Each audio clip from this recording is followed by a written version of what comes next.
Okay, tell me what you think about this.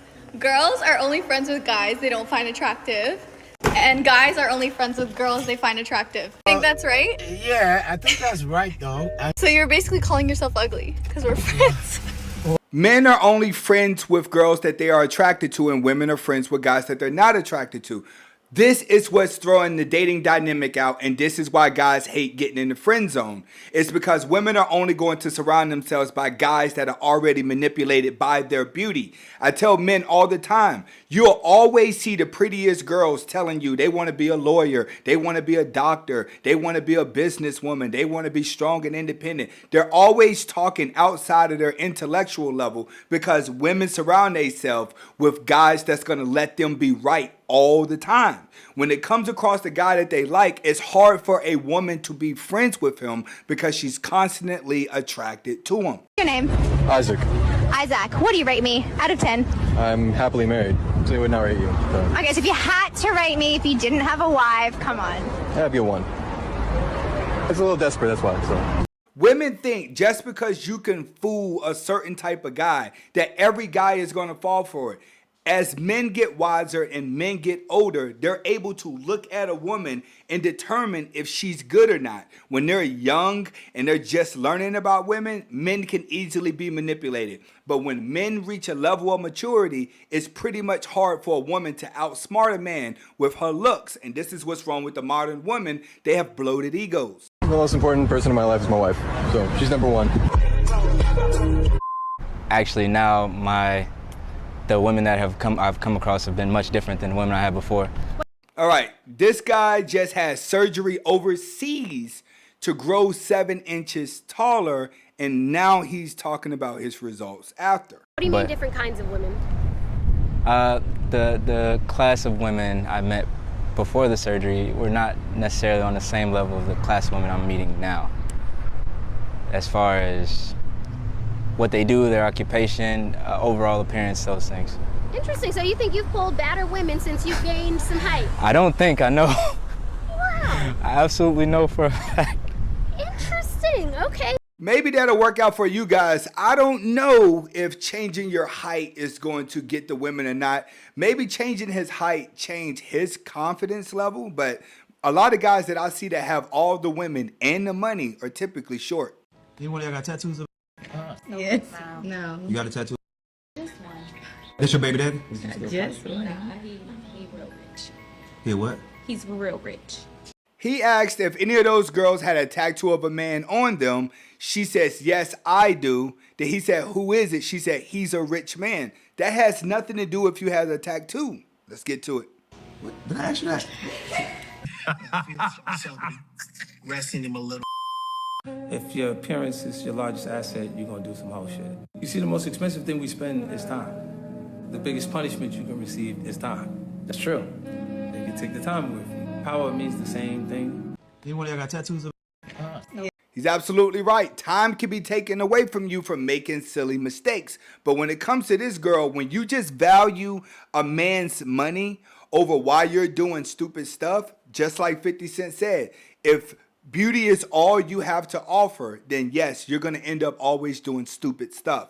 Story about a first job. Every year there's like this big camp out in the seniors. I brought my boyfriend at the time and I was like, tonight's the night I want to give a job. So it happened. And then the next morning I realized my throat was hurting. Oh God. And I'm like, it hurts. Next day, even worse. And then the next day, I was like, I have to tell someone because I looked in the back of my throat and there was like white things. Oh God. And I'm like, oh my God, I have an STD. So I was so scared. So I go down to my mom and I go, Mom, I gave his name a job. It was my first time ever doing it. And something is wrong with my throat. And she was like, oh, Sophie. Oh my God. My dad's a doctor.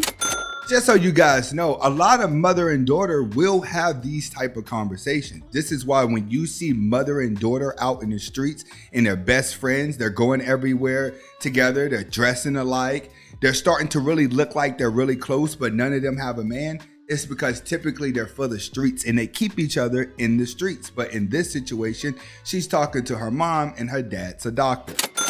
This is getting worse. She goes, give me one moment. I need to talk to dad. And I go, no, Mom, don't tell Dad. She goes, just give me a second. She comes back in the room. She goes, he's not going to say a word, but he needs to look in your throat. So my dad walks in. I literally have tears in my eyes because I'm so embarrassed. He goes, open up. I'm like, I open my throat. My God. He looks in it. He was like, all right, yeah, you should get tested. So I go to Planned Parenthood the next day. I had strep. Sophie. I told my mom and my dad about my first job because Can you imagine being that father? That you're now knowing that your daughter is jumping into the realm of an adult. She's jumping into that direction. Imagine your daughter coming to you. This is one of the biggest fears that men have. This is why a lot of guys don't even want to get married and start having kids, because they fear having a daughter. Why? Because you don't want your daughter to come to you telling you things like this, nor do you want to find your daughters in situations you pray she won't be. I know I may not do anything right. Okay, I know I fail in a lot of areas. But y'all little $200, $300, $400 of child support a month don't do nothing. Nothing. Okay? What?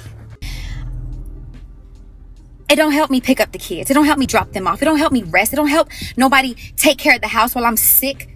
Every sickness, every illness, every time I haven't felt good, every time I was thrown up in the house, I have not had nobody else to just come in and... I don't understand why y'all don't understand. You have sole custody. You have the child the majority of the time. That's why you have to do the majority of the stuff. He is absolutely right. If y'all guys don't know who this is the Angry Man. This is a manosphere legend. This is definitely a very underrated content creator. I'm going to say that again. Very underrated. This is one of the guys that do not get the spotlight on him, but he does have the knowledge, and a lot of things that us in the manosphere are talking about now, especially hyenas, he was doing that 7-8 years ago. So I just want to go ahead and give this man his flowers. It's also why you're able to go to court and be able to pull income from someone else's household. Suck it up. Stop whining. Stop crying. He's absolutely right. And the reason why that is stressed so much is because women do not realize is that you make the decision to carry that child. You make the decision to have intercourse with guys that you know do not qualify to be a husband. You kind of know before you get in bed with him that this is the outcome that's going to happen. And the reason why you feel comfortable being single mothers and doing it all on yourself is because your mom, your grandma, your auntie, and your friends around you, they're doing the same thing and they talked you into it. So what you're doing feels normal. All the way down to complaining feels normal. I keep telling you women, a lot of your brainwashed happened when you were a child, between 4, 5, 6, 7, and 8, when the brain is actually collecting the most information and forming your personality. That's normally the time where your mother was bitter and she's looking at you and she's saying, you don't need a man. When you grow up, you don't need a man. You don't need to do this. You could do it all on yourself. So you go your life with some chip on your shoulder with something to prove. Why? Because your brain has been programmed to do it. It's something that you have to break a hypnosis up. First day, and I'm like, you like, what you doing? I'm like, let me put y'all on game. This is how you get a pretty Sell a milli. I can get a pretty bitch. All right. So if we texting on the first day, and I'm like, you like, what you doing? I'm like, nothing, about to go get my nails done. Just send it the Cash first app. time, because now I know you're not stingy. You're gonna do whatever for me. Come on, man. That ain't what we doing. That ain't what we doing. First of all, if you claiming to be a boss and you claiming to be bossed up, I'm expecting you to already have that done. There ain't no such thing as we just chatting. I'm gonna tell you what's no. That has to be earned. For that first year, a lot of this little stuff, women, you're gonna have to afford that on your own. Men want to pay for the big stuff. They want to pay for the vacations, because you know what you're going to get out of the vacation. You know, you take a nice vacation with a woman that feels better. That's what they're going to spend money on. Men ain't going to spend money on this little stuff right here. And if you need a man to spend money on that little stuff to make you happy, I'm sorry, but that's just bum B material. That's just B-dubs.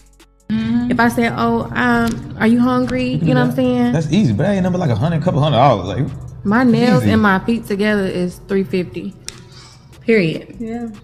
A lot of you ghetto birds, where are you getting this done at? Even when you go out into the rich neighborhoods, they don't pay that much. What people don't understand, especially these ghetto broads, they don't understand. You're trying to act like you have the status of a high value woman. You think high value women are doing this. What you don't understand is that high value women are the cheapest women in the world. See, I know more girls that are in relationships with men who have a lot of money that will say high value, but they got a fake purse guy on the side. That's what you ain't getting. See, I know more women who have millionaire husbands that got 20 fake purses and they will brag about it. They don't care to brag about it. You know why? Because they're driving around in a Benz. Because they're driving back to a mansion. So to those type of women, they know you're going to automatically assume I have it. So they run out and get the costume jewelry that may look good. This is why when you go in the mall, you have the real jewelry stores, and then you have those jewelry stores where like everything's made out of glass and it's really shiny. It looks real, but it's not Pandora. It's just one of those cheap little off-brand Cuban zirconian companies that are coming out now that they can give you the allure of a diamond and it's really, really not a diamond. Okay, that's where the really rich people are going to go, because they spend their money on the things that are valuable and accessories are just used to glamorize them. This is what people with no money don't know. See, I come from those uppity classes, and I'm telling you, rich people specialize in looking like it just so they can hold on to the money. So I'm saying send that. I know yours. Ask me how much it is. Get my just little stuff. Look, if I'm just meeting you and you know I'm doing this, doing that for myself, I have everything myself, got my own shit.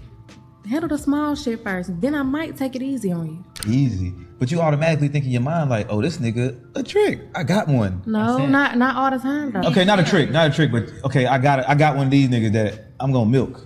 Or not even milk. No, it's not. You know who to milk and you know who. Milk is the beginning on But first I'm just date. saying, like, nails is 3. You have to understand, once they start changing their hair color, it's game over. So it don't even matter what she said. These type of girls are only going to be for rappers and drug dealers. That's what you guys have to understand. You can't take the way that she's thinking and put it into the mind of an independent woman. See, the independent woman in the bird brain that think that she is independent, they're going to look at life in two different ways. You go have this conversation with a confident woman, she ain't going to even want you to pay for her nails. That's just how it is. She going to want the big stuff. This girl talking about pay for the little stuff. No, if you need a man to pay for the little stuff, you broke. I don't know if you guys noticed this, but you guys are simply trying to make an argument to do what we do simply because we're doing it. You don't necessarily want to do it. Exactly. And most women don't want to sit there and have sex with multiple guys. You're just trying to be like, man, what you can do. But I promise you, it's going to end very badly for you anytime you act like a guy. You want to go ahead and be in charge and make money, be successful, dudes, and act like a man? Fantastic. Dudes are not going to take you seriously. Woo! Listen, boy, I'm about to do the top 5 guys in the manosphere, and I'm telling you, Myron gonna be up there. He is absolutely right. Women do not want to do these things. They're only doing them to compete with a man and because a man is doing it. This is why when they take on the role of a man, they suffer the most. But you have to realize, you guys who have taken on the role of a feminine woman, you're suffering too. You know why? Because we don't want masculine women and women don't want punk men. So that's where the dynamics are. The 20% that were getting them before and the 20% of women that are submissive. Well, guess what? These guys and women, they meet each other in the long run. The people that's been hurt, you continue to go in and out of your life trying to prove somebody what? Nothing. It's just your divine feminine energy. The moment a man becomes feminine, he'll do the same thing as a woman. He'll start making all of his decisions off of emotion. Once a woman becomes masculine, masculine is only her alter ego. When she goes home at night, she's still feminine. What does that mean? She's gonna look masculine, but she's not gonna make logical decisions. She's still gonna make emotional ones. Hopefully you guys got the message behind the video. Comment, like, subscribe to both of my channels. Hasta la vista.